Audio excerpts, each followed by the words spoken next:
Bye, Bridgerton. See you later, The Crown.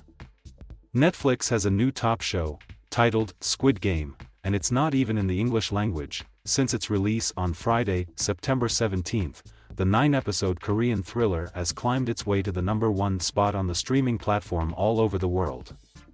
There's a show on Netflix right now that is the #1 in the world. Like, everywhere in the world. It's called Squid Game, Netflix co-CEO Ted Sarandos said on stage at CodeCon this week. It's only been out for 9 days, and it's a very good chance it's going to be our biggest show ever. Well, this already may be true.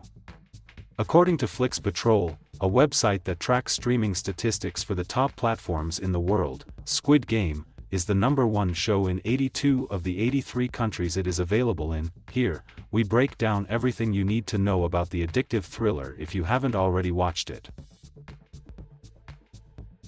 Squid Game is basically a mashup of Hunger Games and Kill Bill.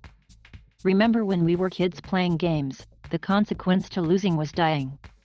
Well, take that idea, but make that fictional outcome a reality for adults. Hundreds of cash-strapped players accept a strange invitation to compete in children's games, the description on Netflix reads. Inside, a tempting prize awaits, with deadly high stakes. 456 people, all who have financial struggles, are invited to participate in a mysterious survival competition to risk their lives to win the 45.6 billion Korean won's prize.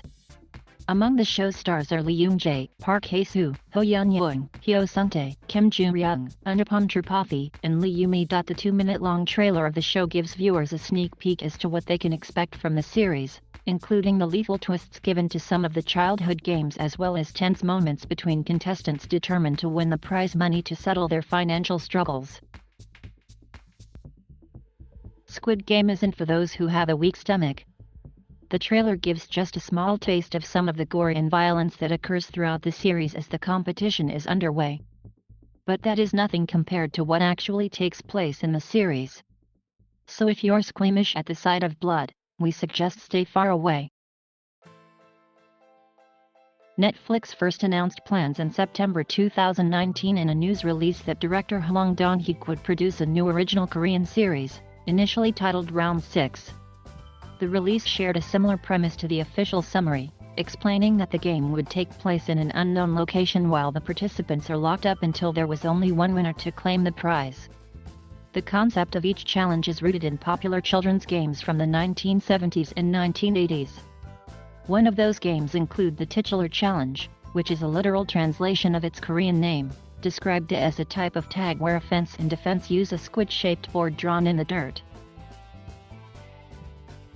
Though some viewers have drawn comparisons to films like the Hunger Games series, Battle Royale, and As the Gods Will, Hwang told Variety that the series was initially conceived as a film in 2008. I freely admit that I've had great inspiration from Japanese comics and animation over the years, he said.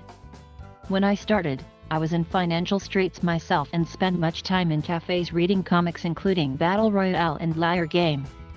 I came to wonder how I'd feel if I took part in the games myself. But I found the games too complex, and for my own work focused instead on using kids' games. When it came to exploring this idea, Hwang said in an interview with Simpy, I wanted to create a sense of connection between the nostalgic games we played in our childhood and the sense of never-ending competition that modern adults feel. There's an irony in our most beautiful and innocent memories being changed into the most horrifying reality, he added. After starting the series, we couldn't stop watching.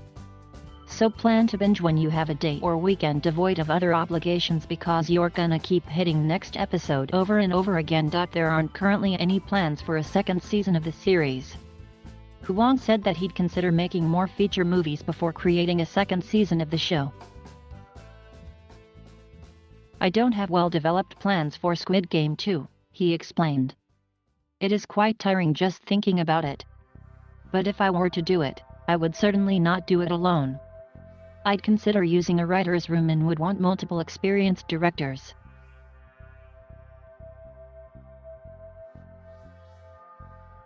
Thank you for watching. Please subscribe, Bye.